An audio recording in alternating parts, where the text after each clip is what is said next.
Okay, so Euclid's division lemma की बात करते हैं. Lemma is nothing but a proven statement.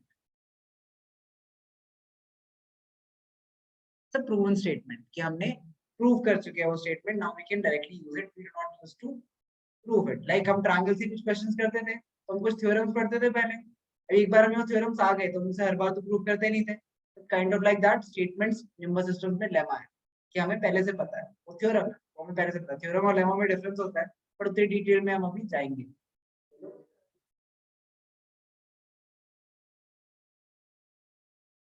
नहीं बात करेंगे. अभी देखते हैं यूक्लिड्स डिवीजन लेमा क्या होता है. तो सबने बचपन में डिवीजन करा है. हम डिवाइड करते हैं सिंपलेस्ट पॉसिबल डिवीजन. 2 को 5 से डिवाइड करें, 5 को 2 से डिवाइड करें. तो क्या करेंगे हम? 2 2 4 माइनस 1. ये करना किसी को नहीं आता? बता दो सच सच. सबको आता है? I really hope so. वरना 5th क्लास में चले जा सकते हैं आप.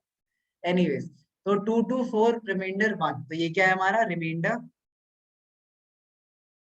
ठीक है, क्वेश्चन क्यों लिख देता हूँ मैं यहाँ पे, सिर्फ काफी है.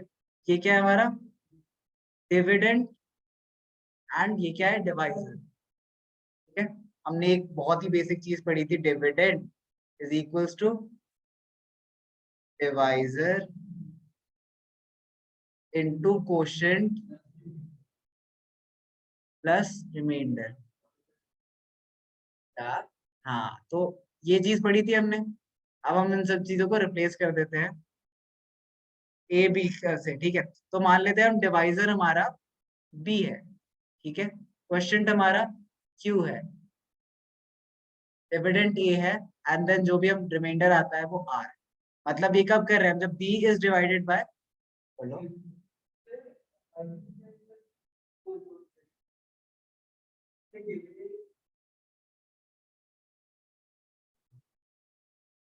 डिविडेंड गलत लिखा है. अच्छा, divisor is equals to dividend into quotient plus remainder. अच्छा, मैं इसमें लिख के देखते हैं. डिविडेंड क्या है यहाँ पे? डिविडेंड 5 है. डिवाइजर क्या है? इनटू क्वोशिएंट क्या है? प्लस रिमाइंडर क्या है? ये ना, एग्जांपल से देखो. तो b is divided bye a. जब b को हम डिवाइड करते हैं तो ऐसा कुछ मिलता है, तो हम इसे कैसे लिख सकते हैं? a is equals to B Q plus R. अच्छा, एक बात ध्यान से देखना, ये जो 1 रिमाइंडर आता है, क्या रिमाइंडर इससे बड़ा आ सकता है क्वोशिएंट से? क्या रिमाइंडर क्वोशिएंट से बड़ा आ सकता है? पक्का? पूछ लो. कुछ भी हो, क्वोशिएंट से बड़ा रिमाइंडर आ सकता है? या डिवाइड करते कुछ और डिवाइड करते इसमें क्वोशिएंट बड़ा हो, क्या आ सकता है ना? हाँ, b इज इक्वल्स टू होना चाहिए था. तो आप जो बोल रहे थे वो स्टेटमेंट की बात कर रहे थे, एंड आई नो, बट मैं वेट कर रहा था वो एक्सप्लेन करो. तो दिस इज जब हम a को डिवाइड करते हैं b से. ठीक है, हाँ आई नो, बट वही मैं I was, see this is your first class, this is what I am testing कि आप कितना बोलते हो. अगर आपको गलत भी लगता है you have to be honest. अगर आपको मैं गलत लग रहा हूँ you have to say it. I know I am wrong. Anyway, तो हमने ये क्या करा था? जब a is divided by divisor, not the question. या बट क्यों ऐसा? मुझे एग्जांपल दो जब क्वेश्चन से बड़ा हो remainder. Give me an example when remainder is greater than question. कोई भी डिवीजन लिखो, करो try. a divided by b है ये, तो हमने a को लिखा है b Q plus r. This is your Euclid's division lemma by the way. अभी देखेंगे इसमें एक और चीज ऐड होगी, वो क्या होगी. तो r और q के बीच में क्या रिलेशन है? कोई भी डिवीजन लिखो, बताओ क्या कोई रिलेशन है क्या? अगर मान लो रिमाइंडर मेरा 25 है, ठीक है, एंड मेरा क्वेश्चन 2 है, ऐसा हो सकता है? बोलो, नहीं हो सकता. चलो लिखते हैं. तो फॉर एग्जाम्पल हम कोई ऐसा ही नंबर करते हैं. 25 आना चाहिए ना. 25 छोड़ो, कोई फैक्टर लेता है ऐसे. बड़ा बस सिंपली हमें क्या दिखाना है? ग्रेटर होना चाहिए. ठीक है, तो 10 को हम डिवाइड करते हैं किससे? 2 से डिवाइड करते हैं. ठीक है, 2 5 10 माइनस 0, रिमाइंडर छोटा है. ठीक है, रिमाइंडर बड़ा कब होगा? जब हम कोई ऐसी स्टेटमेंट ले जो नॉट डिविजिबल हो. For example 17. ठीक है, 17 है और हम 300 लेते हैं, या फिर 314 लेते हैं. 314 लेता है, क्या मल्टीप्लाई करूं मैं? बेटा डिवीजन है, जल्दी तरह का टेबल आता है। कहीं ऐसा ना हो कि कल से क्लास में एंट्री मिले जो 20 तक टेबल सुना है, बचपन में होता था ना शायद। क्या मल्टीप्लाई करूं? पहले तो 1 ही करेंगे। 17, 1 भी नहीं बता पा रहे। कितने बचे? 14, 1 4 4। अब क्या मल्टीप्लाई करूं मैं? 10 मल्टीप्लाई करूं? 10 तो 170 आ जाएगा। 10 कैसे मल्टीप्लाई करेंगे? कौन सी डिवीजन कर रहा था? 9 तक करते थे मेरे में तो। 5, 17 5, 85, और उसके बाद 17 नहीं ऐड हो सकते। आई गॉड, डिवाइड करो, क्या कर रहे हो? पेन पेज पे लिखो, आइंस्टाइन हो। ऐसे क्या मतलब, जब नहीं हो रहा है ऐसे। 8 इंटू 8 क्या होगा? 136। तो 144, 144, 136 माइनस करा, कितना बचा? 8। ठीक है, 8 बचा। This is again smaller than the quotient, तो स्मॉलर होना चाहिए। एग्जांपल दो बेटा। Like if you want to prove me something, if you are saying कि नहीं, हमें पता है, ये तो जितने जितने ही बच्चों ने स्कूल में पढ़ा है, हमें पता है कि r should be greater than 0, क्योंकि ऑब्वियसली रिमाइंडर नेगेटिव रिमाइंडर तो आ नहीं सकता हम जो डिवाइड करते हैं नॉर्मली उसमें, and should be less than equal to b। तो भाई ये तो मैं तो कह रहा हूँ r से भी छोटा होना चाहिए, अभी तक जितने डिविजन करे हमने उसमें। Prove me wrong.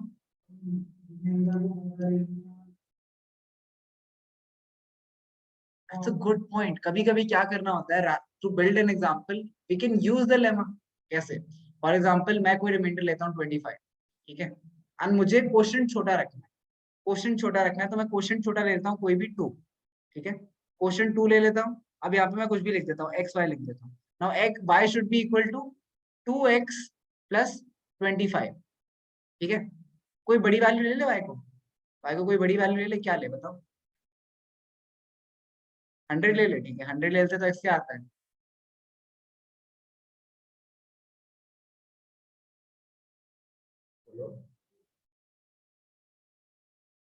पहली बात तो अगर 100 लोगे तो देखो क्या होगा, अगर तुम 2 इंटू कुछ भी लेते हो, अगर तुम अब यहाँ पे कोई भी प्राइम नंबर लोगे, कोई भी 5 का मल्टीपल लोगे तो डिवीजन पॉसिबल ही नहीं है। 25 का छोड़ दिया, 25 से तो बड़ा नंबर लेना है, क्या लोगे?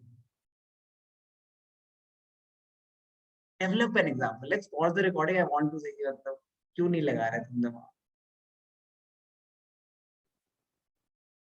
So we proved the fact that there is no relationship between R and Q। ऐसा कुछ नहीं है कि R हमेशा Q से बड़ा होगा या छोटा होगा, कुछ भी हो सकता है। But we know a simple relationship जो हम इनबिल्ट होता है हमारे डिवीजन करने में। फॉर एग्जाम्पल जब हम 2 को किससे 10 से, मुझे 2 10 डिवाइड करना है, ठीक है, अब यहाँ मैं 5 लेता हूँ डायरेक्ट, 5 लेता हूँ मैं, 4 क्यों नहीं लेता हूँ? 4 लूंगा तो क्या आएगा? 8 माइनस 2 रिमाइंडर आ गया। बट इफ यू नोटिस कि इस केस में रिमाइंडर किसके इक्वल आ गया? बी के, रिमाइंडर बी के इक्वल आ गया, जो कि नहीं होना चाहिए। तो R can never be equal to B, R will always be smaller than B. तो now we have discovered the Euclid's division lemma. बोलो, क्लियर है? क्लियर है? पक्का? ठीक है। तो now we have figured out a way to understand Euclid's division lemma, that if a number a is divided by another number b, and these a and b दोनों की दोनों क्या है? पॉजिटिव नंबर्स है। ये दोनों के दोनों पॉजिटिव नंबर्स है। हम यूक्लिड डिवीजन लेमा वैसे नेगेटिव नंबर्स पे भी काम करता है, बट हमारे कोर्स में नहीं है, हमारी क्लास में नहीं है। हम सिर्फ पॉजिटिव नंबर्स की बात कर रहे हैं। अगर ये दोनों पॉजिटिव है तो हम a को लिख सकते हैं B Q plus R, where r is between 0, either equal to 0 or greater than 0, but always less than b। याद रहेगा? ठीक है, तो चलो ट्राई करते हैं, कुछ क्वेश्चंस ट्राई करते हैं इसी के। सिंपल कॉन्सेप्ट है, ट्राई करते हैं। अगर मैं 17 को 3 से डिवाइड करता हूँ, ठीक है, 17 डिवाइडेड बाय 3, इसको रिप्रेजेंट करो यूक्लिड्स डिवीजन लेमा के through. Dividend equal to divisor. R देख, रिमाइंडर या तो रिमाइंडर कभी 0 आ जाता है जब परफेक्टली डिविजिबल हो, ठीक है, या फिर रिमाइंडर ग्रेटर देन 0 आ सकता है। लेकिन रिमाइंडर हमेशा जो भी हम डिवाइड करेंगे, फॉर एग्जांपल हम कोई और एग्जांपल लेते हैं 13, ठीक है, एंड यहाँ पे 24 करते हैं, ठीक है, तो 13 1 क्या आया, 13 माइनस कितना बचा, बोलो 11, ठीक है। What do you see, that remainder is always less than the device. This is something जो हमने यहाँ पे लिखा कि r is always smaller than p, याद रहेगा। चलो इसको डिवाइड करके रिप्रेजेंट करो, सिंपल क्या है, 17 is equals to 3 into 5 plus 2. So this is your quotient, this is your divisor, this is your dividend and this is your remainder। तो ये चीज हम बचपन से करते आ रहे हैं, बस हमें एक फॉर्मल वे सिखा दिया गया यूक्लिड डिवीजन लेमा को यूज करने का, ठीक है।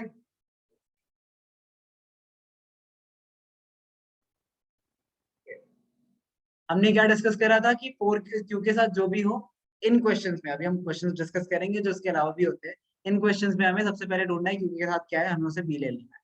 तो b को हमने क्या ले लिया 4, ठीक है। अब हम क्वेश्चन कैसे करेंगे, हमें पता है यूक्लिड डिवीजन लेमा के अकॉर्डिंग आप ये यूडीएल नहीं लिखोगे, ठीक है। a is equals to bq plus r, where r should be between 0 and b. So if we write a is equals to 4q plus r, where r is greater than equal to 0 and less than 4, तो r की क्या क्या value हो सकती है, r is equals to 0 1 2 3। so if r is equals to 0, r को 0 try करें, r equal to 0 है तो a is equals to bq plus 0, sorry a is equals to 4q plus 0, तो a is equals to क्या आया 4q, 4 में से क्या मैं 2 कॉमन ले सकता हूं, तो ये क्या है even, simple. Next if r is equals to 1, a is equals to क्या होगा 4q plus 1, this means a is equals to 4q plus 1, मैं कुछ कॉमन नहीं ले सकता, 2 कॉमन नहीं ले सकता मैं, तो ये ऑड है, simple. Next if r is equals to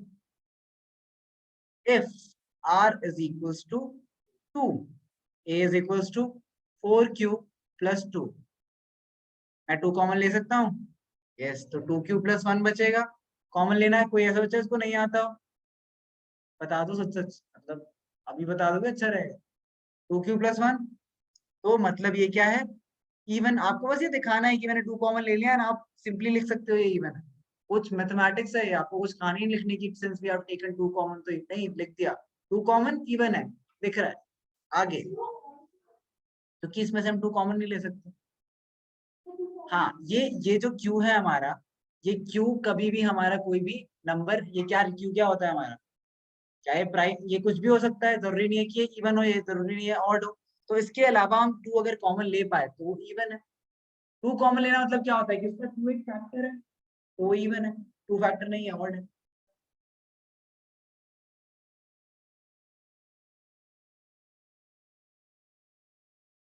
हाँ 6 लिख दे, मतलब 6 कैसे लिखेंगे बेटा, बट ये क्यू है ना बीच में, तुझे क्यू की वैल्यू तो पता ही नहीं। हाँ नहीं नहीं, इसमें तो 2 भी कॉमन ले सकते हो, you can not add this without knowing Q, अलग बात है ना। ये आप कह रहे हो कि जैसे फॉर एग्जांपल 2 3 प्लस 2 है, तो क्या यहाँ पे 4 into 3 लिख सकते हो, 4 लिख सकते हो, नहीं ना, पहले इससे मल्टीप्लाई करोगे ना, can not solve until you know this is Q.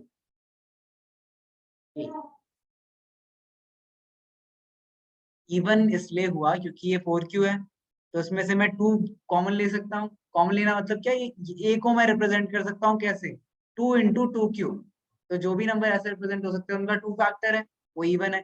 क्या मैं इसको 2 into समथिंग लिख सकता हूँ, नहीं, तो ये ऑड है। क्या मैं इसे 2 into समथिंग लिख सकता हूँ, हाँ, तो इवन है। Last part, if r is equals to 3, a is equals to 4q plus 3, क्या मैं 2 कॉमन ले सकता हूँ, नहीं, तो a is equals to 4q plus 3, this is odd, simple।